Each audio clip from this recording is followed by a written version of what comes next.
falou, que os pais devem estar de joelhos e vigilantes em relação aos seus filhos. Mas o que esse texto, essa mensagem que eu estou falando tem a ver com o que eu li aqui? Porque, como eu falei de início, o clamar é um desejo e um dever de cada crente, principalmente quando se trata de filhos. Mas o que me chama a atenção nesse texto é quando se trata de uma coisa. Quando nós lemos o título do texto, que fala sobre restauração. Quando a gente fala de restauração, a gente pensa logo em várias coisas. E faz sentido, sim. Uma delas é a santificação de nossos filhos.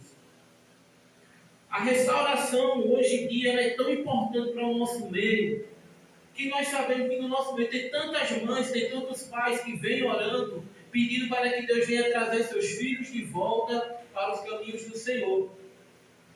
E não é como eu já disse, é uma jornada cada dia mais desafiadora para nossas vidas.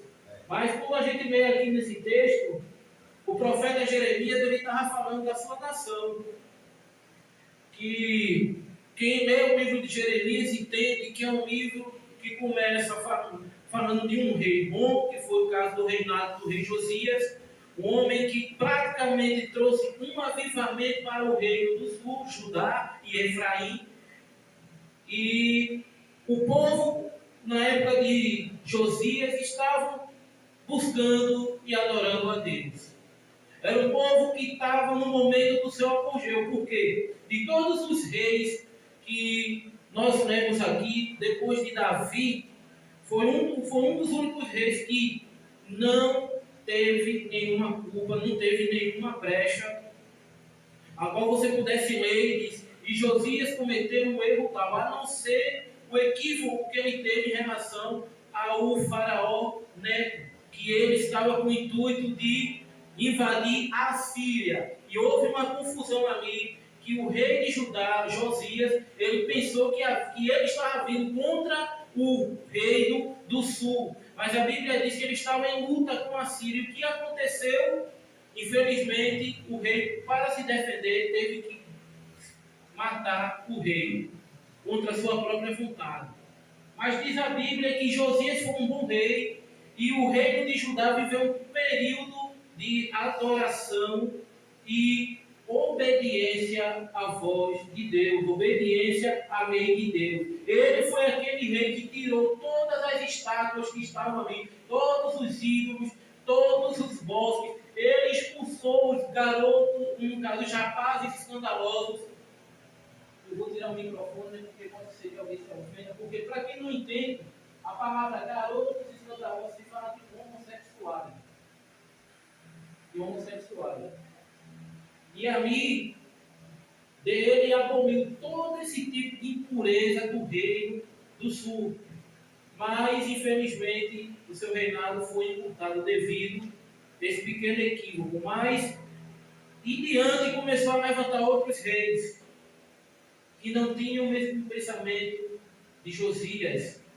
E levantou reis que levaram Judá à idolatria, à prostituição, ao adultério espiritual. E o povo estava em declínio naquele tempo. Quando a gente vê a história de Jeremias, você vê que Jeremias ele era um rapaz que aparentava ter seus 18 a 25 anos. Quando Deus falou com ele, Jeremias ele estava para ser um sacerdote. Porque quando Deus falou com ele, segundo o estudo do judaico, segundo a lei judaica, ele estava ali para oferecer um sacrifício a Deus. Quando o próprio Deus falou com ele, e o chamou e o vocacionou para ser profeta. Imagine você com uma função e de repente Deus fala para você fazer uma função tão árdua. Porque, irmão, ser profeta num reino que está prosperando é muito bom. Agora, ser profeta num reino que estava em declínio, onde o rei, o líder máximo daquela nação, que era para ser o exemplo, estava tão torto quanto o pessoal que estava lá, não é coisa fácil. Então Jeremias foi chamado para profetizar para uma nação que estava em declínio. E ali a gente vê que Jeremias passou por maus bocados com os reis. Foi jogado no calabouço, foi espancado, foi ultrajado. Mas mesmo assim ele continuou pregando a verdade, continuou pregando a palavra de Deus. Aí vem uma coisa interessante. Independente das circunstâncias, pregue a verdade. Independente das coisas, se são boas ou ruins, fale a verdade. Independente do que seja, pregue e faça a vontade de Deus valer a pena na sua vida, falando e obedecendo os mandamentos dele. E Jeremias fez isso, irmão, toda a sua carreira profética. Mas quando a gente lê esse texto, ele nos traz uma esperança. A esperança da restauração. Com a restauração, a gente vive momentos impactantes de uma esperança e que eu posso usar para os dias atuais de hoje. Hoje em dia, a gente clama, falamos de avivamento. Pedimos a Deus avivamento. Pedimos a Deus que nossa igreja, nossa casa, ela esteja avivada. Mas a restauração começa não com alarido, não com aquela apoteose, mas começa com pequenas coisas. A restauração começa com pequenas coisas que vêm nos afastar de Deus. E quando a gente começa a tirar essas coisas da nossa vida, passo a passo, a restauração ela vai trabalhando, vai tirando aquilo que desagrada a Deus.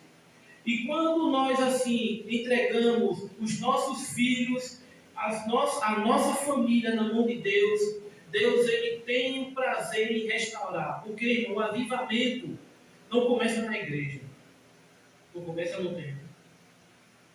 O primeiro início do avivamento começa com os pais. Começa comigo, que sou pai, a minha esposa.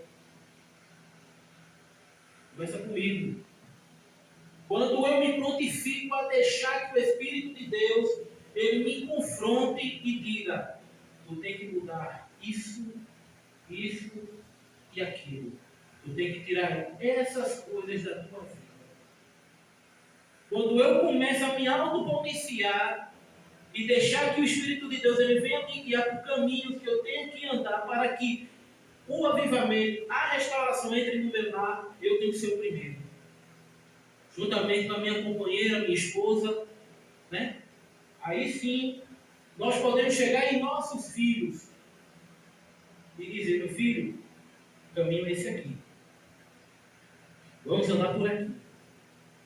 Mas pai, eu andei por esse caminho, agora eu vou andar por aqui, porque aqui é o caminho certo. O caminho da restauração começa aqui.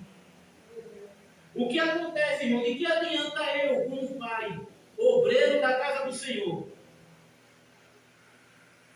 prego, canto, falo em línguas, macho, faço tudo isso.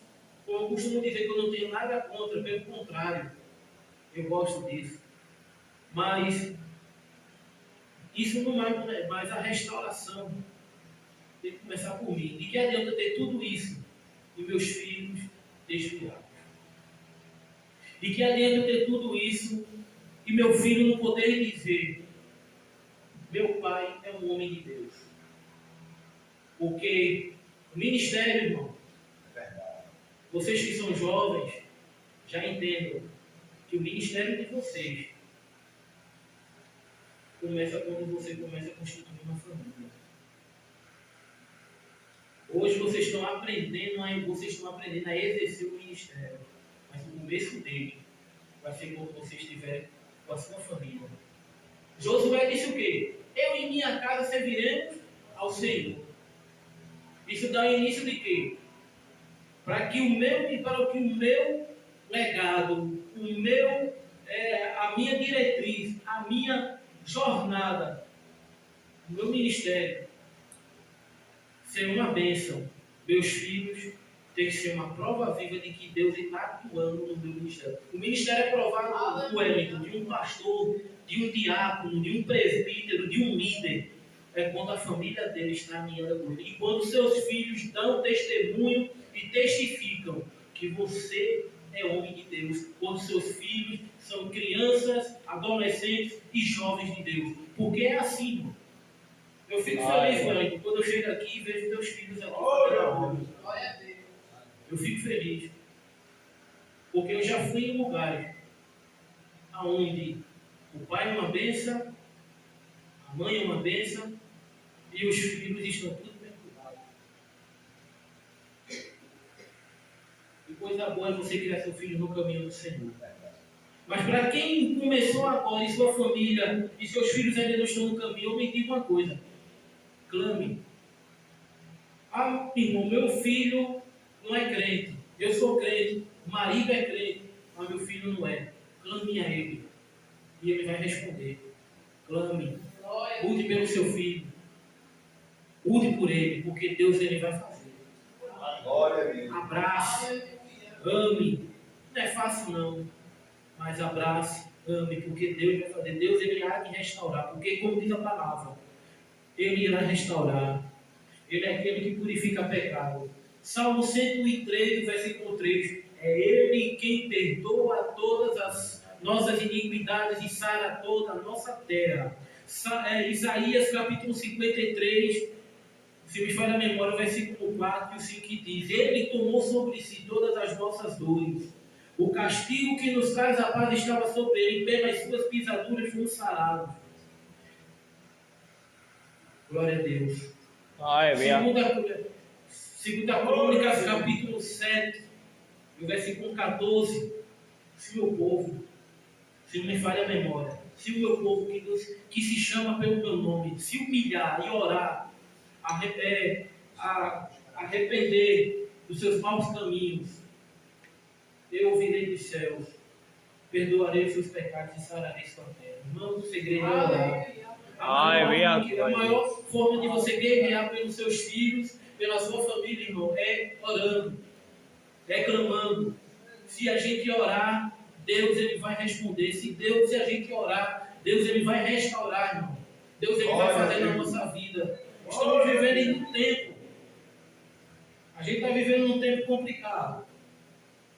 Estamos vivendo num tempo em que temos tecnologia, temos um avanço, temos uma modernidade, mas estamos vivendo uma geração de pessoas que estão crentes aqui, mas seu coração está lá no mundo. Estamos vivendo uma geração, irmão, de jovens no nosso meio, que cantam, que louvam, até adoram. Mas ao sair por essas portas, como está escrito aqui, como Joel fala, que nos últimos dias há de acontecer que derramarei do meu espírito sobre toda a carne. Deus há de fazer isso. Aleluia. Irmão, mas houve o Pentecostes. Depois que houve ali no capítulo 2 de Atos, houve o Pentecostes, e depois houve na Rua Azusa, nos Estados Unidos, que trouxe o movimento pentecostal para o Brasil. Só que isso ainda é apenas uma pequena parcela ainda do que Deus vai fazer com a igreja. Deus ele vai fazer uma limpeza na igreja. Deus ele vai tirar aquilo que está atrapalhando a obra dele crescer. Aquilo que está causando escândalo do Senhor há de tirar, irmãos. E a gente vai ver o mover do Espírito Santo atual. Glória a Deus. Porque Deus já está trabalhando, irmão. Já está tirando a capa. De muitos. Amém. Dos grandes.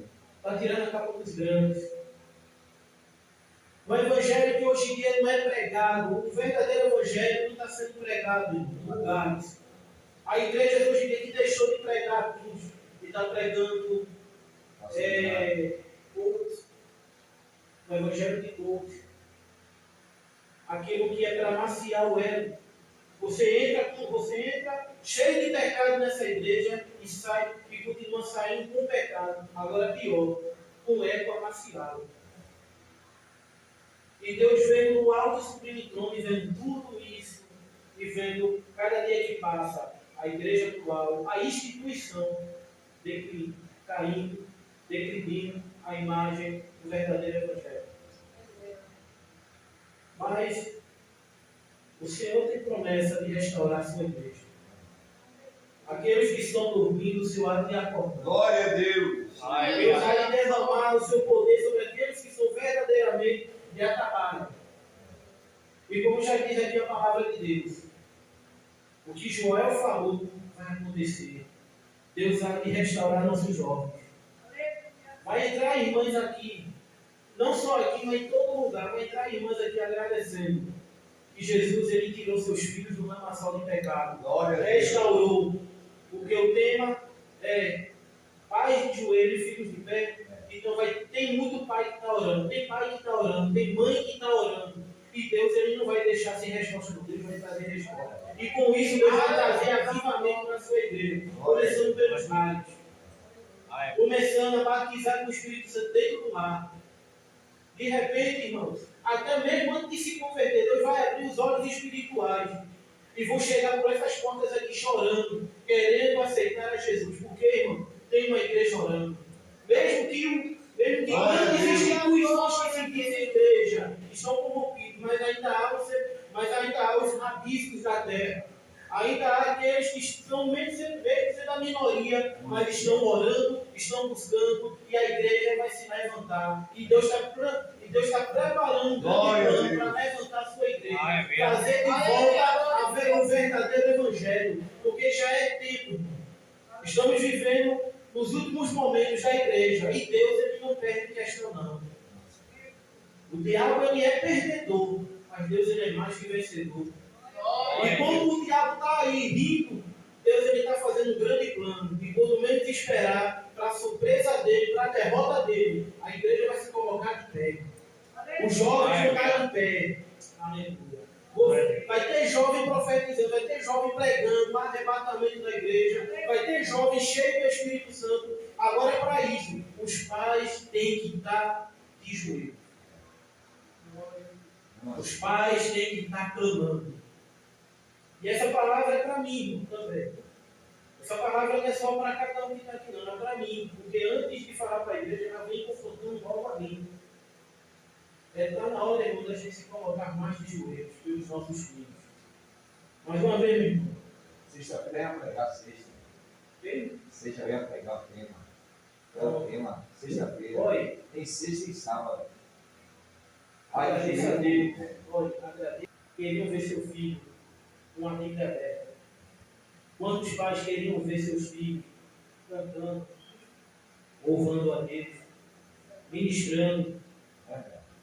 E hoje em dia estamos vendo lágrimas, choro.